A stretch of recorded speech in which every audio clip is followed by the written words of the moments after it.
हिरण्मयेन पात्रेण सत्यस्यापि हितं मुखम् योऽसावादिते पुरुषः सोऽसावहम्। ॐ खं ब्रह्म। ॐ खं ब्रह्म। ॐ खं ब्रह्म। भद्र पुरुषों मातृशक्ति, यह ईशोपनिषद का 15वां मंत्र है और यजुर्वेद में ये 17वां मंत्र है। इस मंत्र का ऋषि दीर्घतमा है, आत्मा देवता है, अनुष्टुप छंद है और गांधार स्वर है। यह हमारी ईशोपनिषद पर आज 25वीं चर्चा है। अब हम ऋषि द्वारा लिखित पदार्थ व भावार्थ को देखते हैं। हे मनुष्यों, जिस हिरण्मयी ने ज्योति स्वरूप पात्रेण रक्षक मुझ से सत्यस्य अविनाशी यथार्थ कारण से अपहितम आच्छादित मुखम मुख के तुल्य उत्तम अंग का प्रकाश किया जाता, यह जो असौ वह आदित्य प्राण व सूर्य मंडल में पुरुष पूर्ण परमात्मा है। स वह असौ प्रोक्ष रूप अहम मैं खम आकाश के तुल्य व्यापक ब्रह्म सबसे गुण कर्म और स्वरूप करके अधिक हूँ। ओम सबका रक्षक जो मैं, उसका ओम ऐसा नाम जानो। भावार्थ, सब मनुष्यों के प्रति ईश्वर उपदेश करता है कि हे मनुष्यों, जो मैं यहाँ हूँ वही अन्यत्र सूर्यादि लोक में, जो अन्य स्थान सूर्यादि लोक में है वही वहाँ पर भी हूँ। सर्वत्र परिपूर्ण आकाश के तुल्य व्यापक मुझसे भिन्न कोई बड़ा नहीं, मैं ही सबसे बड़ा हूँ। मेरे सुलक्षणों से युक्त पुत्र के तुल्य प्राणों से प्यारा मेरा निज नाम ओम यह है। जो मेरा प्रेम और सत्याचरण से शरण लेता, अंतर्यामी रूप से मैं उसकी अविद्या का विनाश कर उसके आत्मा का प्रकाश करके शुभ गुण कर्म स्वभाव वाला कर सत्य स्वरूप का आवरण स्थिर कर योग से हुए विज्ञान को दे और सब दुखों से अलग करके मोक्ष सुख को प्राप्त कराता हूँ। तो इस प्रकार का उपदेश इस मंत्र में किया गया है। इस मंत्र के भाव को समझने का प्रयत्न करते हैं। इसमें कहा है मनुष्यों, ज्योति स्वरूप ज्ञान स्वरूप ज्ञानमय विद ऑल नॉलेज, और कैसा है, जो मित्र स्वरूप रक्षक मुझ से अविनाशी अर्थात यथार्थ जो पदार्थ हैं, जैसे जिनका नाश नहीं होता, वो कौन से पदार्थ हैं? सत्व रज तम। तो वो प्रकृति है जो सत्तावान प्रकृति है, उसको आच्छादित ढका होना, प्रकृति का जो प्रकृति का ढका हुआ स्वरूप है, उसको कार्य रूप में मैं परिवर्तित करता हूँ। जैसे हमारे मन के अंदर कोई बात होती है और उस बात को हम किससे प्रकट करते हैं? मुख के द्वारा कार्य रूप में लाकर हम प्रकट कर देते हैं। इसी प्रकार से जो अनादि जो प्रकृति है सत्वरजतम से युक्त है, उसको परमपिता परमात्मा वो प्रकट करता है। और जो वह सूर्य व प्राण में पूर्ण परमात्मा है, चाहे सूर्य हैं, चाहे हमारे प्राण हैं, चाहे कहीं पर भी हम कहेंगे, तो वो परमपिता परमात्मा वहाँ विराजमान है। वह परोक्ष रूप में मैं, जो आकाश के तुल्य सब जगह व्यापक हूँ और सबसे गुण कर्म और स्वरूप करके मैं अधिक हूँ, तो मैं ही सबसे बड़ा हूँ, ऐसा ईश्वर स्वयं बताते हैं कि जिससे किसी भ्रम में कोई व्यक्ति न रहे। ओम सबका रक्षक जो मैं पुरुष है, पूर्ण परमात्मा हूँ, मुझे ही ओम ऐसे नाम से आपको जानना चाहिए। तो यहाँ पर स्पष्ट कर दिया कि ईश्वर का जो मुख्य नाम है वो ओम है और वो अविनाशी प्रकृति से हम सब के कल्याण के लिए उस प्रकृति को कार्य रूप देता है। उसी से संपूर्ण इस सृष्टि की रचना करता है।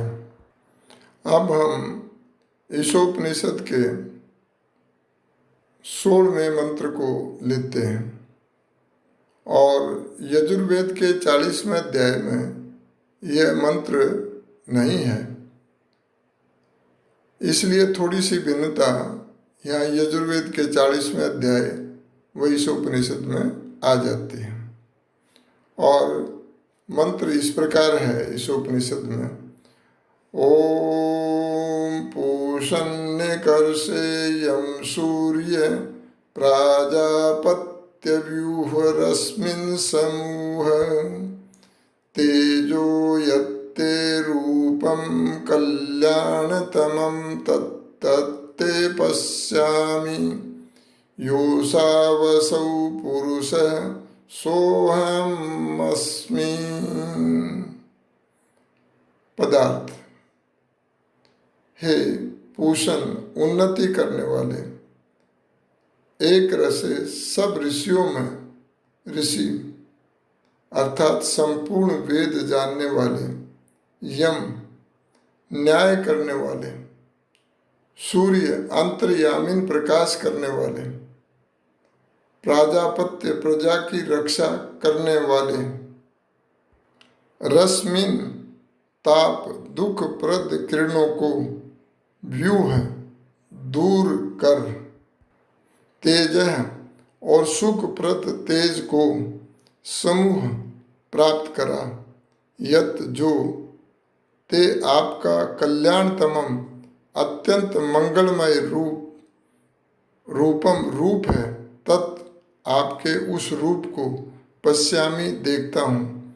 इसलिए यह जो असौ पुरुष है वह पुरुष ईश्वर है। उस ईश्वर में अहम अस्मि मैं स्थित हूँ। अब इस मंत्र के भावार्थ को समझने का प्रयत्न करते हैं। और भावार्थ में कहते हैं कि हे वेद के जानने वाले सबसे श्रेष्ठ परमात्मा, आप सबके अंतर्यामी और प्रेरणा करने वाले और सूर्य की भांति प्रकाश वाले हैं। और जो सूर्य में भी जो प्रकाश है वो आपके कारण से तो है। आप सब दुखों से मुझे पृथक करके सुख का मार्ग दिखाने वाले अपने तेज को हम पर फैलावें।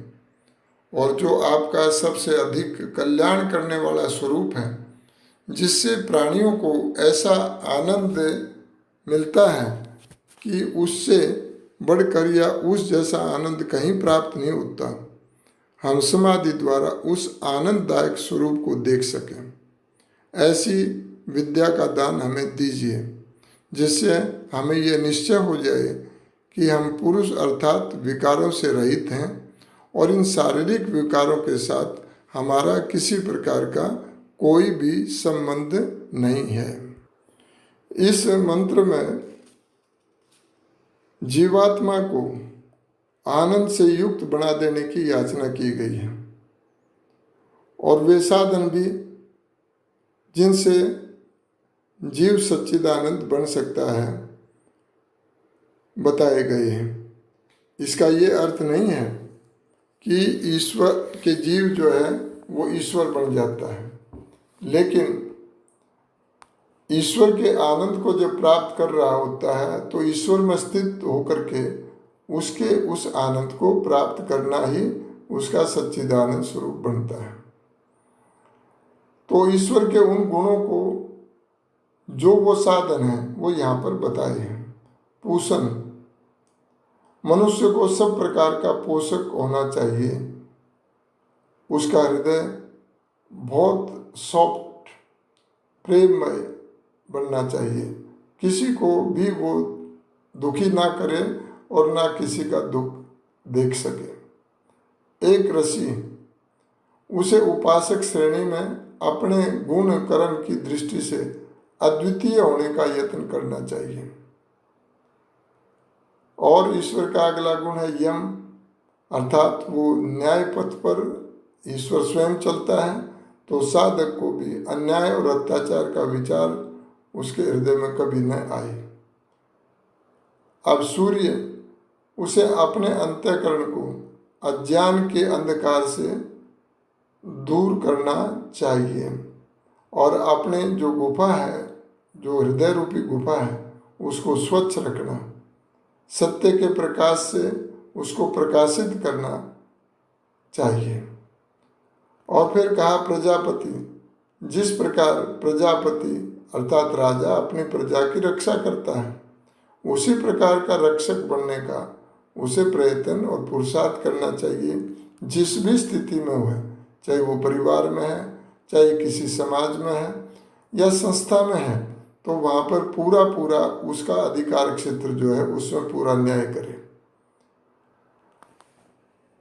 तो जगदीश्वर के भक्त और प्रेमी का हृदय प्रेम से इतना भरपूर होना चाहिए कि प्रेम के आवेश में होते हुए उसे अपनी शुद्ध बुद्ध भी न रहे, केवल ध्येय उसका लक्ष्य रह जाए।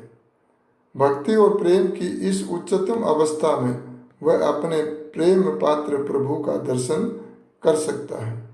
जब उपासक इन तीन साधनों से संपन्न हो जाता है, तभी उसे कह सकते हैं कि मुक्त जीव या वो आनंद युक्त हो गया। परंतु इस प्रकार हुआ सच्चिदानंद, यह जीव साधी सच्चिदानंद हो गया।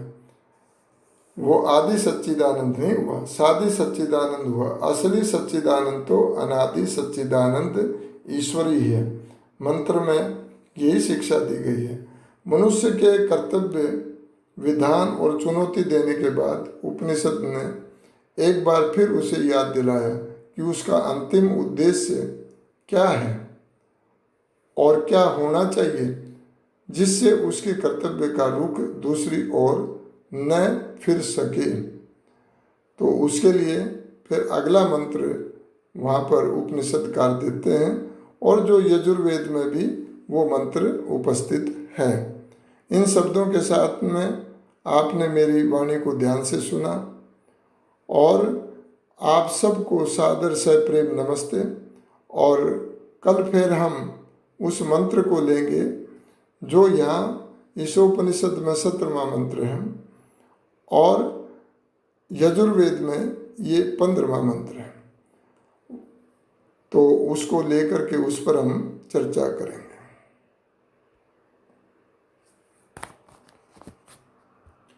ओम शांति शांति शांति।